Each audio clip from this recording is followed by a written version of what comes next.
subscribe to our videos so that more people can hear the Word of God.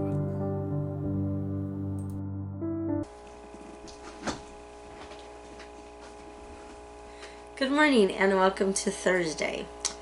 So today we are going to look at John 6:16 to 21. Jesus walks on the water. And I've always used this example when I explain to kids about the Gospels and the eyewitness account is that if we were to go to a party, like four of us, and we'd come back from the party and see our friend didn't go to the party, and we would explain what was going on in the party. And so, but maybe each of us would say a different aspect, right? Maybe someone would just talk about the food. The food was great. They had a taco truck. It was amazing, right? Or someone would talk about the music.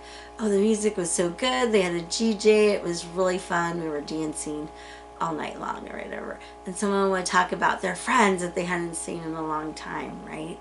And just example. And so if you just pull one account out, you would think that the party was just all about food or the party was all about dancing, right? And so that's why the beauty of the four Gospels illustrating the life of Jesus is so great, because it gives us a complete picture. So today we're going to look at a story that I had only really seen in another gospel, right? And I missed the miracle in this gospel. So maybe you have missed it as well. So let's go ahead and read. When evening came, his disciples went down to the lake, where they got into a boat and set off across the lake for Capernaum. But now it was dark, and Jesus had not yet joined them. A strong wind was blowing, and the waters grew rough. When they had rowed about 3 or 4 miles, they saw Jesus approaching the boat, walking on the water, and they were frightened. But he said to them, "It is I, don't be afraid." Then they were willing to take him into the boat, and immediately the boat reached the shore where they were heading. All right, so what another gospel tells us is Jesus puts them in the boat and he tells them to go. Maybe the disciples maybe they got infected a little bit by the excitement of the crowd of like, let's go, King Jesus, beat the Romans, right? And so they were maybe a little, yeah, this is a great idea. So Jesus is like, let's get us out of here, right? So he sends them away, but he doesn't join them yet. And so as they're on their way, there is this wind comes and they're rowing, but they're not going far. They're having a hard time. And the waves are going and they're just not going anywhere. And the other thing that was interesting is they go off in the dark, but some of the disciples were fishermen, right? So they were used to rowing in the dark. So that wasn't a big deal for them. So they're going, but then they see something in the water.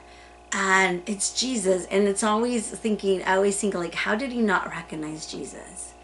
But sometimes when we see Jesus, when we least expect it, we don't recognize him, right?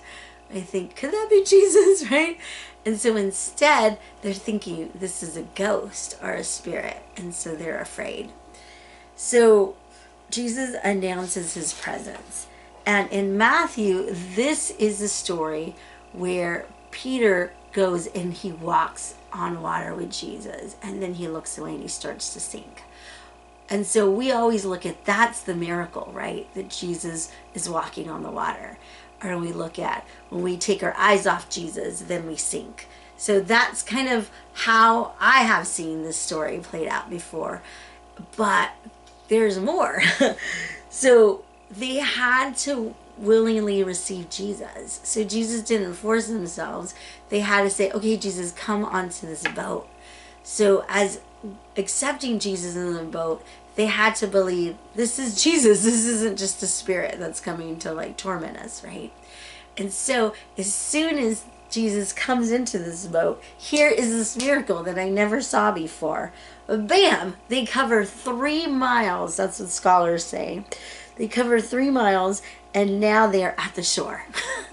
So that's really cool. They had to trust Jesus And then Jesus was able to take them through the stormy waters. More than, it wasn't just that Jesus was walking, but Jesus was with them through the winds, through the crazy waves where they couldn't row themselves. And then Jesus brought them where they needed to be, at the shore.